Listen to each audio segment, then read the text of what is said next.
반역죄로 영모에 몰려 있어요. 사실은 공사관에 간다든지 안 그러면 한국의 조선 관리들을 만나는 거 굉장히 위험한 일인데 굳이 갔어요. 갔는데 조선의 국기는 왜 만국기였냐?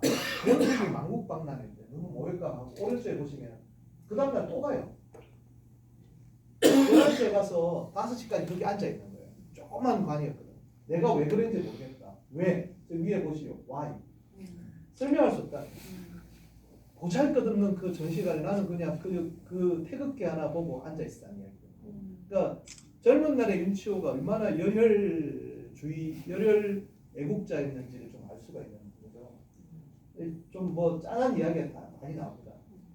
패트리치언 이런 이야기 나오고, 그리고 또 돌아오는 길에 잠깐 도쿄를 들립니다. 도쿄에서 누구를 만나냐면 김옥균과 마침 프랑스 유학을 마치고 돌아온 홍종우를 만납니다. 홍종우가 이 다음 장면을 보시겠지만 김옥균을 암살하거든요. 그때 홍종우가 일부러 김옥균에게 접근한 장면입니다. 그때 후쿠자 유기치를 또 만나요. 후쿠자 유기치와 김옥균, 그리고 박영효와 지금 종교와 신문물, 그리고 과학에 대해서 토론하는 겁니다. 이제 삭개를 이렇게 딱 하니까 윤치호가 마치지 않겠다. 나는 신자니까 하니까 관리로서 마치지 않겠냐. 그렇지도 않다. 하면서 지금 종교와 운명, 숙명에 대해서 토론하는 장면입니다. 되게 중요한 거죠. 후쿠자 유기치는 어떻게 보면 지금 이제 일본의 게이오 대학의 창립자지 않습니까? 일본에서는 만행짜리 지폐의 표지 모델이거든요. 그러니까 일본의 근대 사상의, 그러니까 일본의 사상은 후쿠자 유기치로 시작했다고 해도 과언이 아닙니다. 그 김옥균과 후쿠자 유기치, 윤치호가 종교와 사상, 그리고 과학기술, 그리고 인간의 운명에 대해서 토론한 장면. 이게 굉장히 몇 페이지에 걸쳐서 영어로 다 기록되어 있어요. 이런 것도 되게 언젠가는 우리가 한번 다뤄볼 필요가 있습니다. 윤치호의 사상에 대해서. 되게 폭이 넓으신 분이죠. 그리고 그 다음에 다시 또 상해에 갔는데 거기서 김옥균과 홍종우를 또 만납니다. 그때 김옥균 보고 조심하라고 분명히 경고를 했는데 그 다음날 갑자기 연락이 오는 거죠. 김옥균이 살해당했다. 알고 보니 홍종우가 죽이고 도망간 거죠. 홍종우는 호종이 보낸 밀사였습니다. 그러니까 굉장히 홍종우는 개화 지식인인데요. 홍종우가 프랑스에 가서 했던 게 우리나라 심청전하고 춘향전을 처음으로 불어로 번역해서 영국으로 상영합니다. 그리고 나중에 보면 나중에 조금 있다 홍종우는 또 이야기를 제가 할 거예요. 그러니까 이 당시의 사람들은 근황파라든지 친일파라든지 또는 개화파라든지 쉽게 재단하기는 굉장히 힘듭니다. 그때마다 서로 이제 그러니까 윤치호라는 분이 얼마나 많은 사람들, 이거는 상해의 이야기고요. 이 앞장은 도쿄의 이야기거든요. 그런 걸 알 수가 있죠.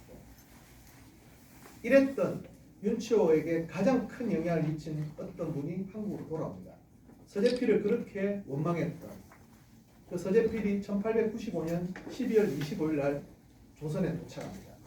이 부인을 데리고, 서양의 부인을.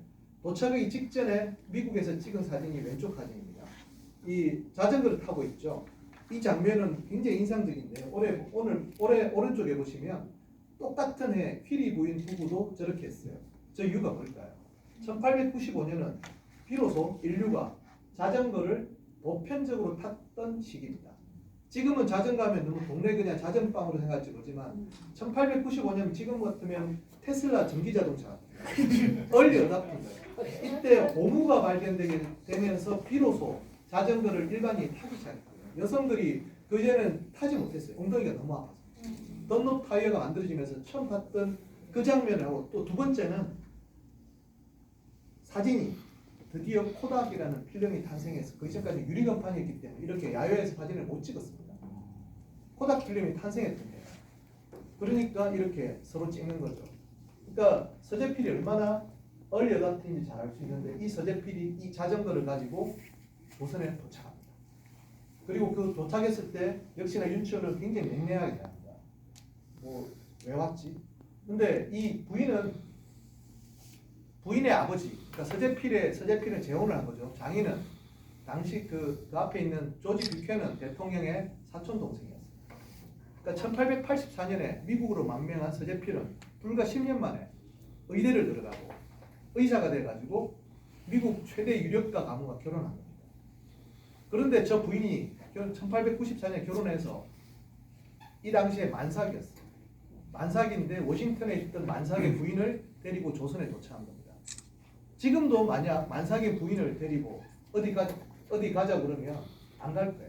워싱턴에서 대륙횡단 열차를 타고 샌프란시스코로 가서 거기서 배를 타고 하와이를 거쳐서 요코하마에 도착한 다음에 다시 제니몰트로 들어옵니다. 왜 그랬을까요, 저 사람?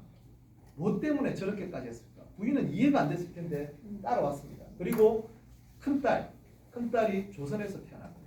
둘째 딸은 이제 미국에 또 망명해서 태어났는데 이 서재필이 엄청난 일을 벌여서 조금씩 이 사람 그 윤치호의 생각이 바뀌는데 첫 번째가 분명히 윤치호가 만났을 때는 조선말을 잊었다는 한마디가 나있거든요. 조선에 도착한 다음에 남긴 병풍입니다. 10년 동안 조선을 잊고 살았다는데 이게 지금 보성의 서재필 기념관에 있습니다. 10폭짜리 병풍이 도연명의 시를 절대로 조선을 잊지 않았죠. 그리고 서재필이 연설을 합니다. 대중각에 납니다. 그때 윤치호는 외국에 나가 있었어요. 뭐 때문에 니콜라 2세 대관식의 교종이 가라고 했거든요. 그리고 민영왕과 같이 이렇게 가는데 이때 다시 또 윤치호는 다양한 경험을 하게 됐던 것을 기록에 남깁니다. 그 중에 하나가 오른쪽입니다. 1800 이게 윤치호 일기를 분석하신 분이 주목 안 하는 두 장면인데요. 첫 번째는 뭐냐면 오른쪽의 장면이 중요한데 1896년에 대한 회상을 하면서 베를린에 이 사람이 도착하거든요. 6시 반에 도착하는데 10시 반까지 4시간이 남았어요. 그때 베를린 박람회를 굳이 갑니다. 가서 렌트겐의 엑스슨 사진을 봅니다. 근데 이럴지 모르지만 아까 자전거 사진과 똑같은 겁니다. 1896년은 렌트겐이 처음으로 인류에게 엑스선을 선물한 해입니다. 불과 몇 달 뒤에 베를린 박람회에 그게 전시했는데 굳이 윤치호는 4시간밖에 시간이 갈아타지 않는데 그때 엑스레이 봤다는 거예요. 이게 우리가 알고 있는 조선인이 본 최초의 엑스레이 사진입니다. 그리고 왼쪽이 뭐냐면은 자전거를 탔다. 너무나 힘들다. 왜 그럴까요? 그때 조선에서 자전거를 타는 한국인은 두 사람밖에 없습니다. 서재필과 윤치호. 서재필이 처음에 몰고 왔을 때 윤치호가 그걸 빌려달라고 해요. 배우는데 너무 힘들었다는 거예요. 그리고 이때는 이미 정부에서는 서재필을 갖다가 어떻게 쫓아낼지를 고민합니다. 서재필이 벌이는 일이 되게 위험하다고 생각했기 때문이죠. 자, 서재필에 대한 평가가 계속 바뀌면 처음에는 아니 저렇게 돈 많이 받고 뭐 이런 이야기 쭉 합니다. 그러다가 뒤에 보면 계속 바뀌어요. 그 중에 가장 크게 바뀐 게 배제학당에 졸업식에 갔는데 어떤 행사를 보게 됩니다. 협성회를 조직해서 좌우 양쪽으로 나눠서 토론회를 하는 걸 보게 된 거죠. 그때 서재필이 했던 그 교육 방식에 대해서 윤치호가 감동을 합니다. 조선인도 토론을 할 수 있구나. 이전까지 우리 사천삼경을 외우기만 했습니다. 그러지 않고 찬반 양론을 할 수 있구나. 이때 스타로 등극한 사람이 배제학당 학생이던 이승만입니다. 그렇게 해서 발탁이 되는 거죠. 그렇게 한 다음에 독립협회에서는 토론회를 계속합니다. 그 다음에 11월 2일 보시죠. 처음에는 독립협회는 웃음거리다 그러다가 밑에는 바뀌었죠. 저 일기만 보더라도 얼마나 그때 격변의 시기인지를 우리가 알 수 있는데요. 독립협회에서 제일 중요시한 것은 이 독립신문의 발행이었겠죠. 이 독립신문 발행은 똑같이 배제학당에 있던 이승만과 절친이었던 주시경 선생 이 주필을 하면서 순한글 신문로 했던 게 큰 성과입니다. 우리 신문이 한문을 많이 쓰고 다만 한문으로만 쓰는 이유는 상하 귀천이 못아보게 합니다. 또 국문을 이렇게 귀절을 떼어 쓴 적 처음으로 우리가 떼어쓰기를 처음 합니다. 아무라도 이 신문 보기가 쉽고 신문 속에 있는 말을 자세히 알아보게 합니다. 명확하잖아요. 독립신문이 순한글로 만듭니다. 이렇게 해서 서재필의 계몽활동이 시작되는 걸 보고 깜짝 놀란 거죠.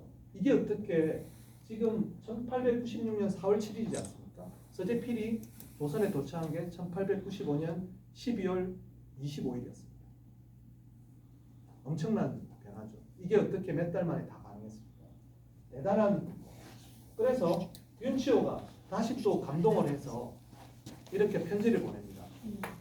여기 보시면 주게 아레아 이런 걸 보시면 우리가 가나다를 쓸 때 이렇게 아레아로 쓰잖아요. 네.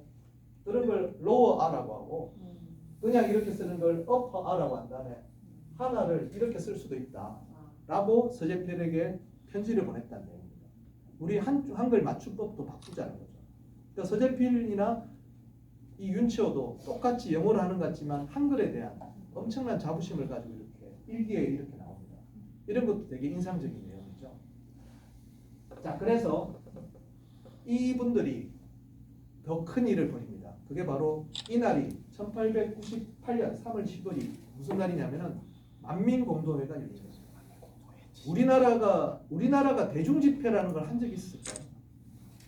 우리가 대중집회라고 하면 일단은 윤치호 걱정을 합니다. 사람들이 모이면 동학교도처럼 난동을 부리듯이 그게 아니라고 서재필이 안정식 충분히 우리가 질서 있게 질서 정연하게 줄지어 앉아가지고 서로 쌍방이 토론하면서 박수치는 의회 민주주의가 가능하다는 걸 보여주겠다는 거죠.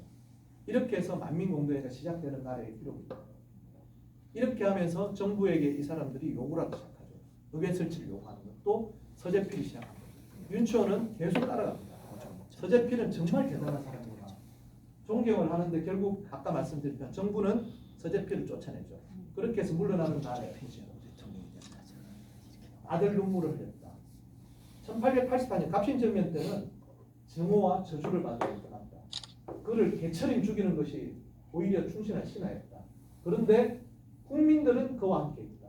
국민들은 박사를 존경하고 사랑한다. 이런 표현이 1898년의 기록이죠. 많은 이들이 박사를 죽이려 하는 대신 필요하다면 기꺼이 박사의 목숨, 적어도 그들은 그렇게 말하고 있다. 엄청난 변화거든요. 불과 몇 년 사이에 세상이 바뀐 겁니다. 세상이 바뀌었고 윤치호는 그걸 완전히 동아일을 따라간 거죠. 그리고 어떻게 하면 근대화가 될 수 있을지를 서재필가 다시 고민했던 거죠. 자, 그렇게 해서 이날이 되게 재밌는 건데 리드 박사는 아실 겁니다. 우리 그 감리교 선교사셨죠. 그러니까 남감리교 선교사는 아마 리드 박사가 시작했다고 역사책에 나오는 것 같은데요. 고영근이라는 사람을 또 주목하셔야 됩니다. 고영근은 민씨 척쪽에 붙어 있다가 독립협회에 가담하여 만민공동회를 윤치호랑 같이 운영했던 분이에요. 같이 쭉 하는데 그때가 이제 뭐냐면은 중추원을 설치하라는 요구가 있었어요. 그러니까 서재필이 어느 정도로 과격하게 이야기하냐면 만민공동회에서 인간의 자유와 인권을 위해서는 임금이나 군주를 죽여도 좋다까지 말합니다. 그러니 당연히 쫓겨난 거죠. 자, 그 발언을 했던 이 사람들이 중추원을 설치하자고 해서 이렇게 동의했던 거예요. 동의했는데 많은 사람들이 이때 걱정을 많이 합니다. 이게 지금 어떻게 이 독립협회가 이 만민공동회까지 할지에 대해서는 굉장히 혼란스러운 상황이었어요. 7월부터는 여기 이제 고종은 덕수궁에 있었죠. 덕수궁에 있는 까닭은 그곳에 영국이나 미국 동사관이 많아서 피신해 있었거든요. 이 같아 여기 말 그대로 우리가 촛불 집회하듯이 수만 명의 군중이 계속 모입니다. 그러니까 1898년 여름은 우리나라에서 처음으로 대중 집회가 열렸고 그 대중 집회가 말 그대로 만민공동회 의회 설치로 이제 바뀌는 거죠. 그런 대단히 중요한 순간에 대해서 이렇게 나오는 겁니다. 이때 윤치호는 굉장히 난감한 일이 벌어집니다. 이날이 뭐냐면은 11월 5일이 중추원 선거가 일어납니다. 만약 됐다면 우리나라에서도 입헌 민주주의가 가능했던 그 전날입니다. 지금 고종이 부른다는 거잖아요. 밤늦게 불러서 왜 고종이 밤늦게 부르지 의심을 합니다. 근데 잘 보면 계속 보면 고종이 뭐라고 묻냐면 너 어디에서 자냐? 그 집에는 외국인이 있냐고 묻습니다. 왜 그랬을까요? 그 다음날 체포를 합니다. 이게 참 임금이 하는 거라고는 이해가 안 되는 거죠. 그래서 도망가는 거예요. 도망갑니다. 여기 보면 쫙 아니 어떠한 임금 군주가 저런 짓을 하냐, 야비한 짓을 하냐. 아침에 지금 도망갔거든요. 도망가는 게 처음에는 이제 그 가톨릭 그 성당으로 도망갔는데 거기서 보호해주지 못하자고 하니까 감리교 여성의 집이 저는 뭔지는 모르겠는데 아마 정동 근처에 정동교회 옆에 여성병원을 처음에 만들었나 봐요. 제 기록을 찾아보니까 거기에 먼저 도망가서 그 다음에 이제 또 이렇게 쭉 가는 거죠. 그러면서 우리가 알고 있는 독립협회가 이때 이날 완전히 완전히 다 전부 체포가 됩니다. 그러면서 독립협회는 완전히 해산이 되는 그런 순간을 갖다가 굉장히 긴밀하게 지금 적용하고 있습니다. 왕자 어떻게? 네, 네, 네. 아니. 이게 전부 다 에모리 대학에 있다는 게 참 아쉽죠. 우리가 눈앞에 보고 있으면 좀 더 쓸 수가 있는데. 자, 그래서 요때 보면 그 다음에 이 사람은 그나마 괜찮은 게 아버지가 전국 고위 관료이기 때문에 이 사람은 그나마 풀려났어요. 다른 사람이 문제죠. 대표적인 사람이 이승만입니다. 이승만이 갔는데 이 위에 사건이 되게 중요한 건데요. 이승만이 잡혀간 다음에 주시경의 입장에서는 이승만이 죽을 것 같으니까 주시경이 이승만한테 권총을 줍니다. 지금 권총으로 탈옥하다 잡혔던 이야기예요. 이승만이 생각이 났다. 그 다음 날이 이제 중요한 건데 이 끝때는 제가 김홍덕 목사님께 연락을 드렸던 겁니다. 그때 이 긴밀한 상황이잖아요. 지금 사람들이 막 잡혀가서 죽고 하는 상황에서 자기가 어떻게 할지 모르고 할 때 윤치호의 아버지는 윤치호 보고 그냥 원산으로 가서 피신해 있으라고 거기서 원산의 그 관리로 가는 게 안전하다고 멀리 할 때 이 사람이 마지막 결심을 합니다. 원래가 이제 미국의 에머리 대학에 있을 때 미국에 있는 감리교 선교단하고 한국의 어떤 학교를 건설하기로 했어요. 근데 미국 감리교의 입장에서는 그 한국의 선교 미션 스쿨을 만들고 싶었던 것 같아요. 근데 이 사람은 굳이 인더스트리얼 스쿨이라고 보십니까?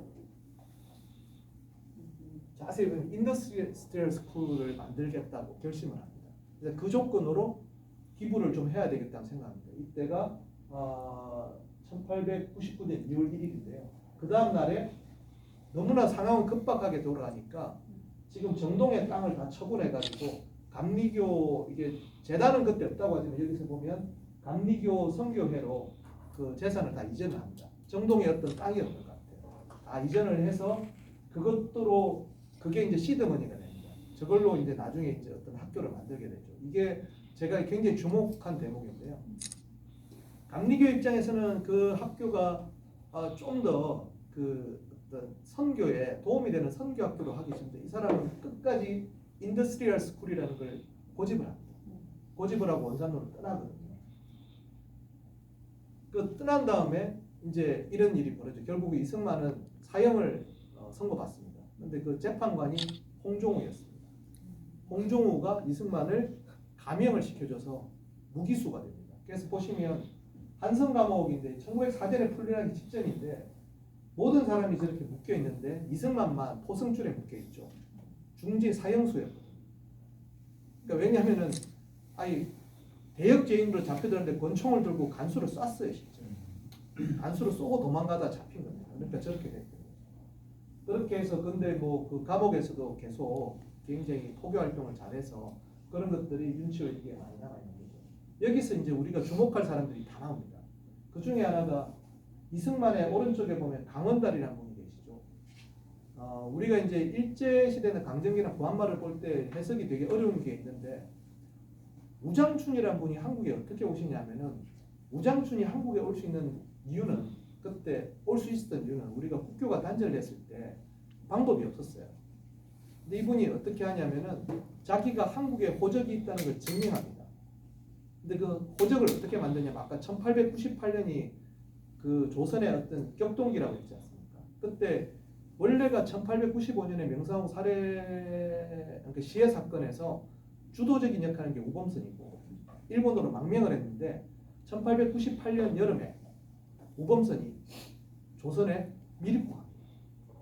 그리고 강원달을 만납니다. 강원달을 만나서 강원달에게 비밀 지령을 내렸는데 그게 뭐냐면 불과 5개월 전에 우장춘이 일본에서 태어나거든요. 우장춘의 호적을 한성부에 등록합니다. 그 사람이 강원달이에요. 그래서 강원달은 우장춘의 전기에 굉장히 많이 납니다. 그래서 나중에 강원달은 우범선은 한국에서 딸이 있었어요. 그 우희명이라는 분인데 우장춘의 누나입니다. 이복 누나랑 결혼합니다. 그러니까 우장춘의 그 매형이 되는 거죠. 굉장히 복합적인 그 사람이 이승만하고 옥중 동료였지 않습니까? 그러면 이승만 정부 때 당연히 우장춘이 갑자기 왜 한국으로 왔을까? 누가 어떻게 초청했을까? 그래 부산의 원해박물관 원해시험장이 어떻게 만들어질까? 그게 그냥 만들어지지 않죠. 그리고 더 중요한 거는 우장춘의 그 어머니 그러니까 우장춘의 이모가 있는데 그러니까 우장춘은 어머니가 자매인데 위에 그 언니랑 결혼한 게 우범선이고요.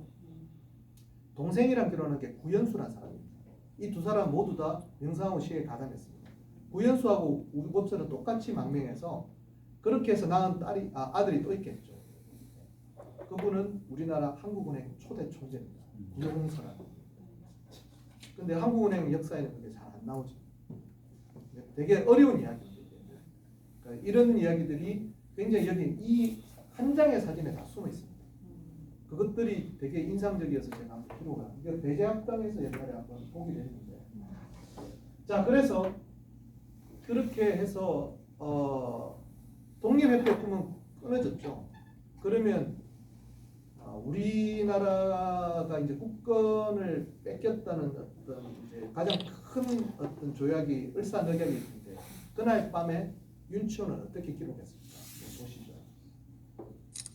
그 전에 1905년 11월 달인가가 아마 을사조약이고요. 그 전에 7월 달에 고종의 명을 받아 다시 또 동경을 방문합니다. 동경을 방문했는데 카스라 수상을 만납니다. 그래서 쭉 이야기를 하다가 뭔가 바쁘대요.